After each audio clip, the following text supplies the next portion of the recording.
I took a bullet for the Mafia boss's father, he said. She wears my blood now. The bullet was already in the air when Samira Rahman understood what she was looking at. She saw the balcony rail of St. Cecilia's Cathedral tremble once, saw a shape crouched behind the marble angel, and saw the muzzle level itself at the front pew where old Vittorio Bandi sat with his rosary in his lap. She did not think about the Mafia. She did not think about the whispers she had heard about the Bandi family for the last 3 weeks. She thought only that a 78-year-old man who had just lit a candle for his dead wife was about to be shot in the back of the head during her memorial mass, and she was the only person in the pew close enough to move him. Samira threw her body across his shoulders. The sound came a half-breath later, sharp as a snapped board, and something hot slammed into her side and knocked her flat over Vittorio's lap. Screams rose from the mourners. Somewhere behind her, Luca Bandi was already shouting orders in a voice she had never heard him use, a voice made of iron and killing. And Samira, feeling the warmth of her own blood pool through the white sleeve of her nursing uniform, thought only 2 things before the darkness took her. She had never before touched an old man who was not family, and she had, without meaning to, just made herself a Bandi problem forever. If you have ever loved someone your family said you should never love, tap that like button before this next part, because what happens in the hospital hallway is the reason I could not stop writing this story. Keep watching. It matters. 3 weeks earlier, Samira Rahman had never heard the name Bandi. She was a 30-year-old trauma nurse from Dorchester, the daughter of Pakistani immigrants who had scrubbed floors and pushed gurneys through Boston hospitals for 40 years so their only child could wear a stethoscope. Samira wore her hijab neatly pinned, her scrubs pressed, her prayer beads tucked in her locker beside her lunch. She had picked up a private home care assignment through an agency because her father Farid needed a new hip, and the surgery bill sat on the kitchen table like a threat. The agency told her the client was a retired businessman recovering from a mild stroke. They did not tell her his last name until she was already in the car. The house rose out of the Brookline Hills like a small cathedral of its own. Black iron gates, white stone walls, cypress trees standing like guards along a curving gravel drive. A man in a dark suit checked her ID with the polite indifference of someone who had checked 1,000 IDs. He did not smile. He did not frown. He simply opened the tall front door and stepped aside.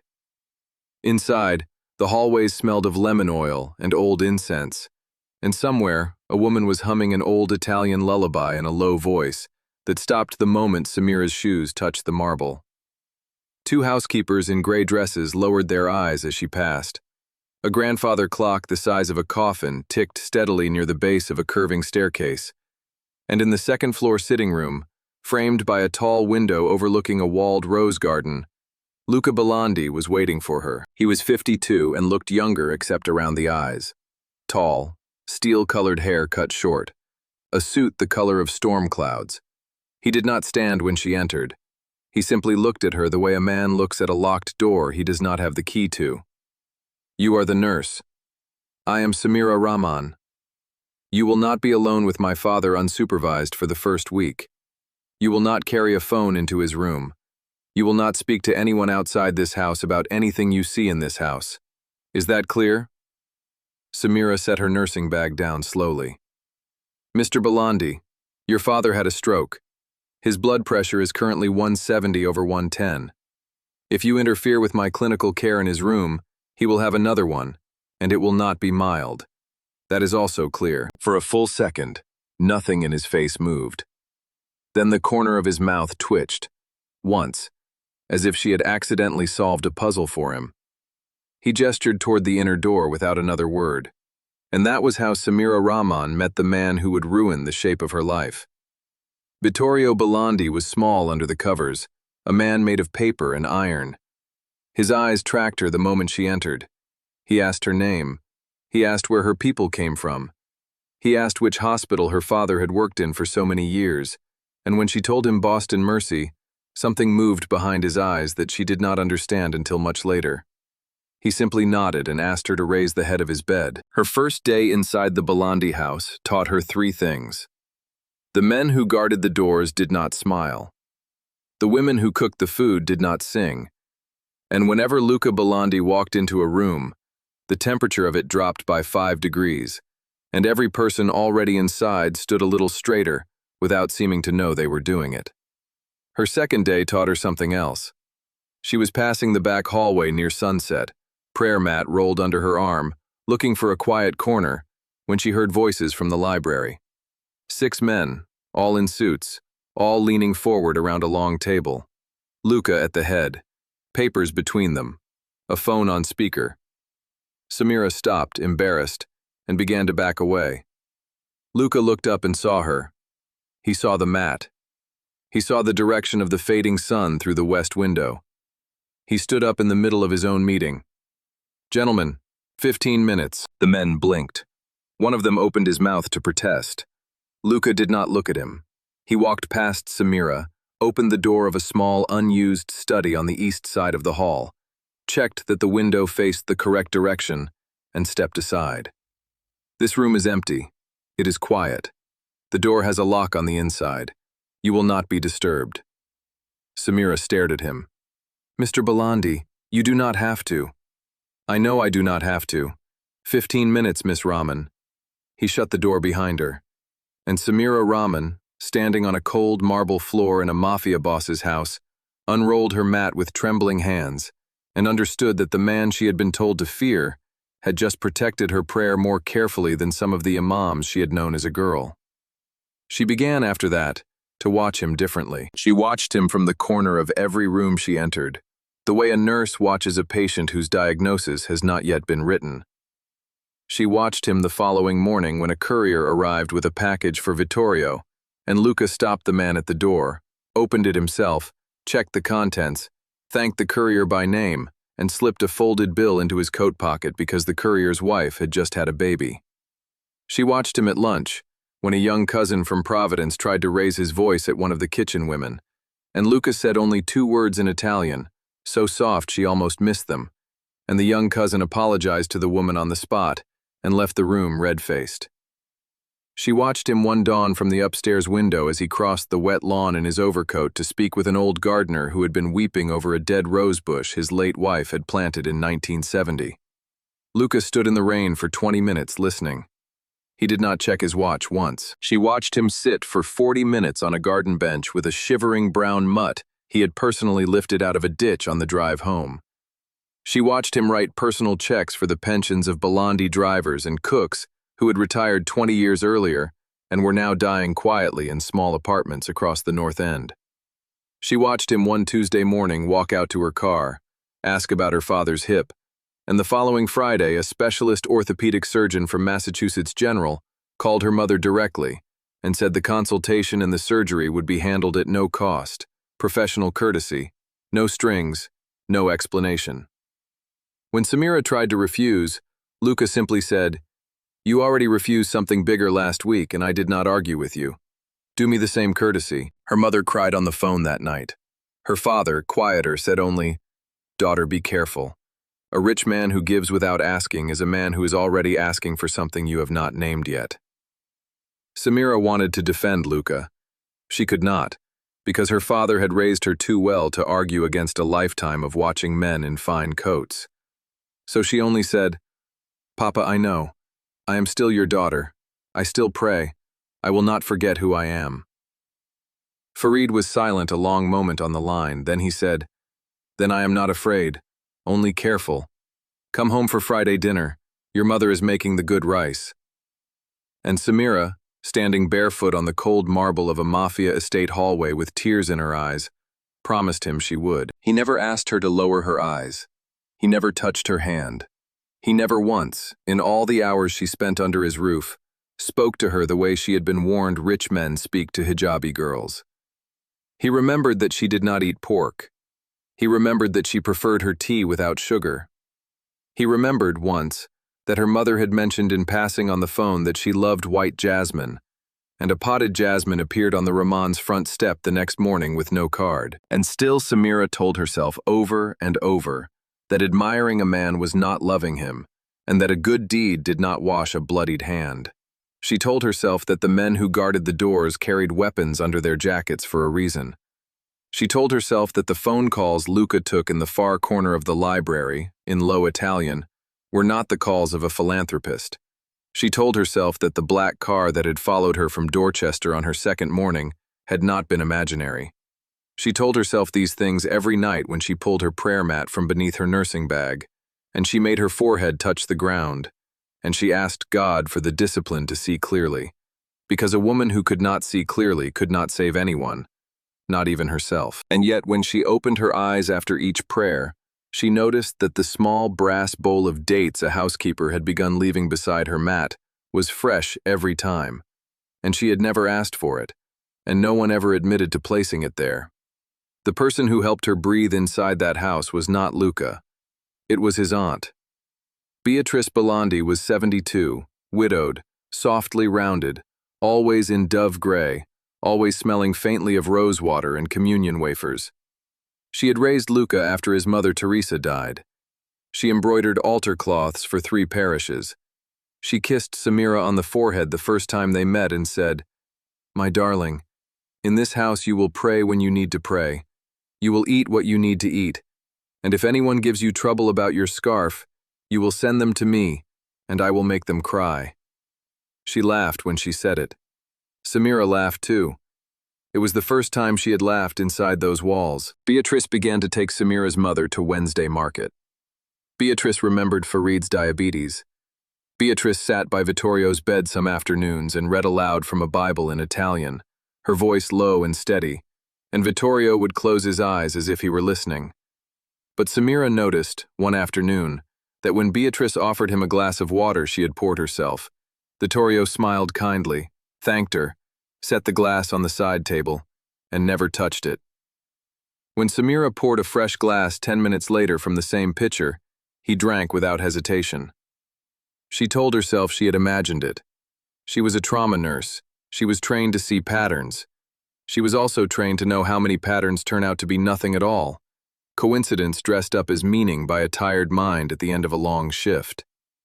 So she poured Vittorio a second glass, watched him drink it, wrote his blood pressure in her small notebook, and moved on. She told herself the same thing when old Emilio, a Bandi houseman who had been with the family 50 years, quietly gripped his rosary between his fingers whenever Beatrice patted his shoulder on the way through the kitchen. She told herself the same thing when Vittorio, out of nowhere, in the middle of a blood pressure reading, asked her, "Miss Rahman, when my sister comforts you, which hand does she place on your arm?" "Her right hand, sir. Why?" He only smiled. "Old man's curiosity. Forgive me." 3 weeks after Samira arrived, Teresa Balandi's memorial mass was held at St. Cecilia's Cathedral. Vittorio insisted on going. Luca insisted on tripling the security. Samira, in her professional capacity, was required to attend to monitor his vitals. She sat one pew behind him, in a modest navy dress and matching hijab, her nursing kit under the seat. And halfway through the homily, while the choir began the opening line of Ave Maria, she happened to look up at the balcony and saw the shape behind the marble angel. The homily paused. The choir opened its mouths. The candles on the altar flickered once in a draft nobody could explain. And Samira Rahman, a Muslim nurse from Dorchester with 2 years of trauma bay experience and a father who had raised her to always run toward the falling body, understood in one clean breath that a man was about to die 3 feet in front of her. You already know what she did. Samira woke 31 hours later in a Massachusetts General private room she had not booked, in a bed she was not paying for, with an IV in her left hand and Luca Balandi's fingers wrapped around her right one. His head was bowed. His suit jacket was gone. His shirt sleeves were rolled to the elbow, and she could see, on the inside of his forearm, a small crucifix tattoo she had never noticed before. When she moved, his head snapped up, and for the first time in her life, she saw a 52-year-old man look at her the way a boy looks at a saint he does not deserve. "Do not try to sit up. Your father. Alive. Because of you. He is downstairs waiting for permission to see you. The shooter. In custody. Rival family, we believe." A muscle moved in his jaw. "We believe." He did not let go of her hand. Samira did not ask him to. That evening, Vittorio was wheeled in. He was pale under his tan, but his eyes were the clearest they had been in 3 weeks. He stopped the chair beside her bed. He reached out and took her free hand between both of his, and in front of Luca, in front of 2 Bandi captains standing at the door, in front of a Boston homicide detective with a notebook, Vittorio Bandi said the sentence that would follow Samira Rahman for the rest of her life. "This woman took a bullet meant for my chest. From this hour, she wears my blood now. Anyone who lifts a hand against her lifts it against me.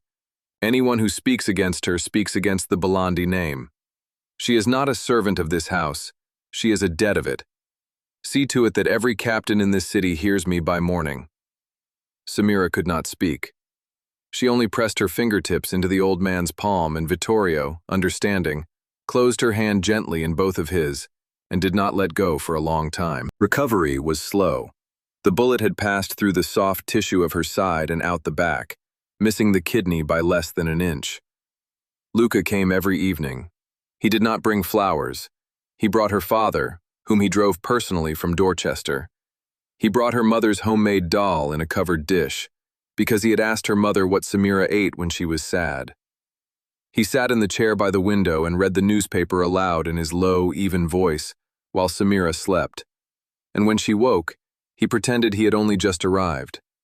Beatrice came too. Beatrice brought hand-embroidered pillowcases. Beatrice smoothed Samira's hair back from her forehead. Beatrice asked, gently, 3 visits in a row, whether Samira's father Farid still remembered his old years at Boston Mercy, whether his mind was still clear, whether he ever talked about the old days. Samira, foggy on painkillers, said yes. Her father remembered everything. Her father had a memory like a filing cabinet. Beatrice smiled and kissed her forehead and said what a blessing that was. The night nurse, an older Filipino woman named Rosa, mentioned in passing that Mrs. Bandi always crossed herself with her left hand when she thought no one was looking. Samira laughed and said her aunt back home did the same. It meant nothing. Rosa shrugged and said in her village they used to say the left hand crossed itself when the right hand had already done something it should not. Rosa had been a nun for 12 years before she became a nurse. Rosa said she had learned in the convent to pay attention to which hand a person used when they thought God was not watching, because that was the hand that told the truth. Samira did not laugh that time. Small things began stacking themselves in her mind like stones. Beatrice had told the police, on the night of the shooting, exactly which balcony the shooter had used, before the forensic team had confirmed it. Beatrice had asked, 3 separate times, whether Farid Rahman had ever spoken about a young Italian woman he might have seen in the emergency room decades ago. Beatrice always sent her drivers to collect Samira's parents, always the same 2 men, always the same route past a specific block in the North End, where a certain warehouse sat with no name on the door. Samira told herself she was imagining a pattern in kindness. She had seen too many hospital dramas as a girl. She was projecting fear onto a widow who had done nothing but hold her hand and bring her homemade broth. She told herself the same thing until the night Luca finally sat beside her hospital bed, closed the door, and said what neither of them had been able to say. "I know you are leaving this house when you are well. I know your faith will not allow what I would ask you for. I have known it since the 2nd day, when you unrolled that mat in the study. I am not going to ask you for it. I am telling you now, so that you do not have to be brave about it later." Samira closed her eyes. Luca. "I have watched men kill each other over women they wanted less than I want you. I will not be one of them. If you tell me tomorrow that you are going home, I will have your things packed, your father's follow-up appointments confirmed, your agency paid in full for a year, and I will not come to your door. I will not send letters. I will not send men. You will not hear the Bandi name again unless you choose to. You would let me walk away. I would help you walk away. Because if I did not, you would not be the woman I fell in love with." She turned her face to the window so he would not see her cry. The lights of Boston blurred through the glass. Somewhere across the harbor, a plane was descending toward Logan, its wing lights blinking against the black water. She thought of her father Farid, sitting in his recliner at that exact moment with a heating pad on his new hip, probably watching the late news with the volume too loud. She thought of her mother, praying tasbih in the kitchen with her worn wooden beads. She thought of the small apartment above the halal butcher shop where she had grown up, the smell of cardamom in the stairwell, the sound of the call to prayer from her father's phone every dawn. She could not bring a Bandi into that stairwell.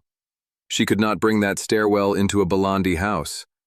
Some worlds were not built to be joined, no matter how gently the men on either side offered their hands. And yet, God forgive her, she loved him. She loved the way he stood up in the middle of his own meeting for her prayer. She loved the way he drove her father to physical therapy without ever mentioning the cost of the surgeon. She loved that he had never once, in 3 weeks under one roof, tried to touch her. She loved him the way a woman loves a mountain she has decided not to climb, because the mountain is beautiful, and the climb would kill her. If this story has ever mattered to you, if you have ever loved someone whose life you could not enter without breaking your own, tell me in the comments right now what you would have chosen in Samira's place. Faith or love? Tell me honestly. I read every one. 2 weeks later, Samira Rahman went home to Dorchester. She packed her nursing bag herself. She left the embroidered pillowcases on the bed folded neatly. She kissed Vittorio's forehead. She embraced Beatrice at the front door, and Beatrice held her a moment longer than felt natural and whispered, "Promise me you will forget everything you saw here, my darling. Promise me for your father's sake." Samira, who had seen very little she could name, promised anyway. Beatrice's rosewater smelled sharper up close than she remembered. Luca did not come to the door. She saw him once from the driveway, standing in the second-floor window, one hand flat against the glass. He did not wave. He did not follow. The gate closed behind her car. She went back to trauma shifts at Beth Israel. She went back to prayers before dawn in her parents' small living room, forehead to the worn brown rug her mother had brought from Karachi in 1988. She went back to grocery lists and hijab pins, and Sunday dinners of biryani and lentils, and to arguing with her aunt over whether the chai needed more cardamom. She told her mother she had ended a friendship that could not continue. Her mother, who had raised her, understood without asking. Her father, Farid, who had recovered well from his hip surgery, kissed her forehead and said only, "The one who lets you go with clean hands is the one who loved you truly, my daughter." She thought that was the end of it. It was not the end of it. Because inside the Bandi house, Luca Bandi was sitting across from his father with a photograph in his hand, and Vittorio was finally answering the question that had haunted him for 30 years. "Papa, you keep asking about Beatrice's hands. Tell me why." Vittorio set his coffee cup down. "Bring me Farid Rahman." Farid was brought quietly, without Samira's knowledge, to the Bandi library on a rainy Tuesday afternoon. Vittorio embraced him like an old brother. Vittorio poured him tea with his own trembling hands. And Vittorio asked him to remember, if he could, one particular night 30 years earlier at Boston Mercy Hospital, when a badly wounded man in a bloody suit had been rushed through the ambulance bay, and a young orderly named Farid had helped hold the pressure on the wound until the surgeon arrived. Farid, 63, silver-haired, still walking with a slight favor to his new hip, sat straighter in his chair. Farid remembered. Farid had never forgotten. Farid remembered the man had lived. Farid remembered a younger woman in a dark coat standing in the corner of the trauma room, allowed in because she was the patient's sister, weeping softly into a handkerchief. Farid remembered because he was a careful man, that just before the wounded man lost consciousness, the young woman had leaned over him, and with her left hand, quickly and precisely, had slipped a heavy signet ring off his little finger and a small silver key out of his inside pocket, and dropped both into her purse. She had done it while pretending to smooth his hair. The man had died at 4 in the morning. The young woman had been gone by 5. Farid had assumed she was collecting keepsakes. Farid had never mentioned it to anyone. Farid, in fact, had never known who the wounded man was. He had only saved him because he was a nurse, and that was what a nurse did. Luca went very still. Vittorio closed his eyes. The ring belonged to Marco Ferretti, my cousin. He was carrying the key to the second Bandi ledger, the ledger we all believed had burned in the fire of 1996. My sister told me the ledger burned. My sister told me for 30 years that the ledger burned. "Papa." For 30 years, Luca, I have wondered why my sister lives so quietly and yet moves so much money. I have wondered why my captains sometimes take orders from her voice before they take them from mine. I have wondered why the men who could have testified against her over the decades have all died so gently in their sleep. I could never prove it. She is my sister. I did not want to prove it. Then why did you hire Samira? Vittorio opened his eyes. They were wet. Because Farid Rahman was the only living man who had ever seen her hand touch that ring. I did not know if he remembered. I did not know if he had told his daughter. But I knew that if Beatrice ever saw Rahman inside my house, she would have to come close enough to find out. And I was ready to catch her. Luca stood up so quickly his chair fell over. You used her. You used Samira as bait. I used her as a witness. I did not believe Beatrice would risk violence in a cathedral. I was wrong. The shooter was not aiming at me, Luca. Study the angle. He fired the instant Samira moved. He fired because Samira moved. She was the target. Beatrice believed Farid had finally told his daughter what he saw. Beatrice believed Samira had entered this house on purpose. Beatrice ordered her killed inside my wife's memorial mass. Luca did not speak for a long time. Outside the library window, rain slid down the tall glass in long, trembling lines. A grandfather clock ticked once, twice, 3 times. When he finally did speak, his voice was quiet enough to break glass. She raised me. I know. After Mama died, she raised me. I know, my son. And she tried to murder the only good thing that ever walked into this house. Vittorio only nodded. That night, Luca Bandi did not sleep. He walked the halls of the estate the way a man walks the deck of a ship that has begun to sink. He remembered Beatrice teaching him his first rosary. He remembered Beatrice packing his lunch for school. He remembered Beatrice at his mother's grave, holding him while he sobbed at 17. He remembered every meal she had cooked, every prayer she had led, every soft correction she had offered him when his father was too hard. And he understood, standing alone in the marble foyer at 4 in the morning, that the woman who had built his moral world had done it out of the same patient hands that had lifted a dying man's ring 30 years before. He did not kill her. He did something worse. He gathered every piece of evidence Vittorio had quietly stockpiled for 3 decades. He turned over the criminal lieutenants to a federal task force through a lawyer who owed the Bandis nothing. He froze every account in Beatrice's private network. He personally drove to her small stone cottage on the estate at dawn, sat down at her breakfast table, ate the toast she had made him one last time, and told her that she would live out her days in that cottage, watched, harmless, without money, without influence, without a single Bandi soldier answering her call. He told her he would visit her on Christmas because she had earned that much for raising him, and no more.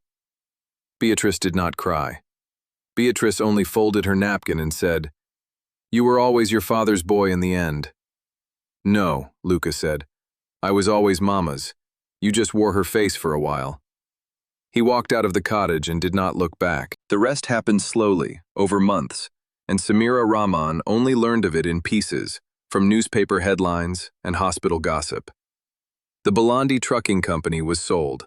The Bandi construction arm was dissolved. 3 restaurants in the North End closed and reopened under different names. A federal indictment against 6 unnamed Bandi associates moved through the courts without a single Bandi called to testify. Vittorio Bandi retired publicly and completely. Luca Bandi, the papers said, had turned to legitimate hospitality and healthcare investments and was rarely seen at any of his old haunts. Samira did not call him. Luca did not call her. She had asked for that, and he was keeping his word. She lit her lamp before dawn each morning and made her prayers. She scrubbed her hospital scrubs by hand on Sundays because the good detergent was expensive, and her paycheck now went to helping her parents with the mortgage. She began volunteering on Saturday mornings at a free clinic in Roxbury, taking blood pressures for uninsured grandmothers, teaching diabetic teenagers how to read a glucose monitor. She let the world become small again. She let it become quiet. At night sometimes, she would lie on her narrow bed in her old childhood room and remember the smell of the second-floor sitting room in Brookline, lemon oil and old incense, and the shape of a 52-year-old man's shoulders in a storm-colored suit. And she would close her fist tight until her nails cut half-moons into her palm, and she would say, out loud into the dark, Alhamdulillah, I chose well, I chose well, I chose well, until she believed it enough to sleep. 9 months after she had left the Brookline house, Samira's mother came home from the community center in Dorchester with a strange piece of news. The neighborhood senior center, the one that had been half-funded by Bandi money for a decade, had been transferred to an independent nonprofit. The Bandi name had been quietly removed from the building. The new nonprofit was hiring nurses, social workers, and animal therapy coordinators for a program combining elder care with a shelter dog placement service. Samira told herself she did not care. She went anyway. She walked up the front steps on a bright Saturday morning in early April. The lobby smelled of coffee and old carpet, and something faintly, unmistakably, like a wet dog. She heard laughter from the day room. She followed the sound, and she found Luca Bandi kneeling on the linoleum in a plain gray sweater, sleeves rolled up, helping an old man in a wheelchair hold the leash of a nervous three-legged mutt. He looked up and saw her. He did not stand. He did not step toward her. He did not say her name. He said quietly, "The dog's name is Jasmine. I did not choose the name. She came with it." Samira had to sit down on a plastic chair by the door because her knees would not carry her. They talked for 2 hours in a small back office with the door open, an old woman knitting in the corner, a coffee pot gurgling on the counter. Luca told her plainly and without decoration that he had left the family business, that his father was well and playing chess in Florida, that his aunt was alive and would remain alive and would never harm anyone again. He told her he had not built the senior center to bring her back. He had built it because he had spent his whole life inside a house of glass and had finally learned from a nurse who prayed in an empty study that a man could choose the roof over his own head. He said, "I am still Catholic, Samira. I did not change that for you. I would not insult you by pretending."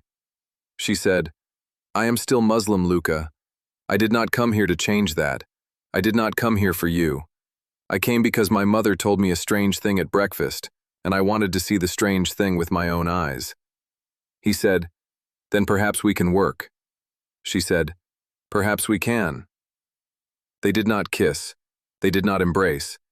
He offered her a job as clinical director of the new nonprofit, at a salary she could actually live on, with a contract written by lawyers who had never worked for a Bandi. She took a week to pray about it. She took the job. They worked side by side for years. She kept her prayer times. He kept his Sunday Mass. Her parents visited the center on Fridays, and Fareed taught the older residents how to play carom on a scratched wooden board. The Torrio flew up from Florida twice a year, kissed Samira on both cheeks, and once, on a summer evening on the back porch of the center, told her quietly, "You wear my blood, child, but you never wore my name. That is why my son is finally free." Samira understood at last what the old man had meant that night in the hospital, when he had claimed her before every captain in the city. He had not been marking her as property. He had been marking his family as debtors. The Balandis owed her, not for the bullet, for the mirror, for showing them, in a plain white hijab and a pair of scuffed nursing shoes, what a life spent choosing the right thing actually looked like. Samira Rahman never married Luca Bandi. She never became his wife. She never wore his ring. She built a nonprofit that placed retired shelter dogs with lonely widowers, that visited housebound elders in 5 languages, that paid its nurses a living wage. She prayed 5 times a day. She buried her father Fareed at 78 and her mother at 81, and Luca stood behind her at both funerals in a dark suit and did not speak, because he understood that grief has its own faith, and he was not part of hers. On the last page of this story, Samira Rahman is 60 years old. Her hair, under the hijab, has gone silver at the temples. She is sitting on a bench outside the senior center on a cold, clear November morning. A 3-legged mutt named Jasmine, older now, is asleep across her feet. Luca is beside her, 72, thinner, still steel-eyed. He hands her a paper cup of tea without sugar. He does not touch her hand. He never has. He says, "You know, I still do not understand why you saved my father that day." She says, "Yes, you do." He says, "Tell me anyway." She looks out over the small parking lot where a Bandi name used to sit above the door and does not anymore. Because a nurse runs toward the bleeding Luca, that is the whole answer. Everything else was just what happened after. He nods. He drinks his tea. The dog snores. The wind moves through the last leaves of a maple that Beatrice Bandi will never see, alone in a stone cottage 200 miles away, alive and forgotten, exactly as she deserves. If this story moved you, if Samira's choice made you think of your own life, do me one small favor before you go. Tap that like button. Tell me in the comments whether you believe love that respects a boundary is stronger than love that crosses one. And subscribe, because next week I am telling you the story of the widow who inherited a monastery and the biker who came home to guard it. You do not want to miss what she finds in the cellar. Until then, take care of the ones who run toward your bleeding. They are the ones who wear your blood, even when they never say a word.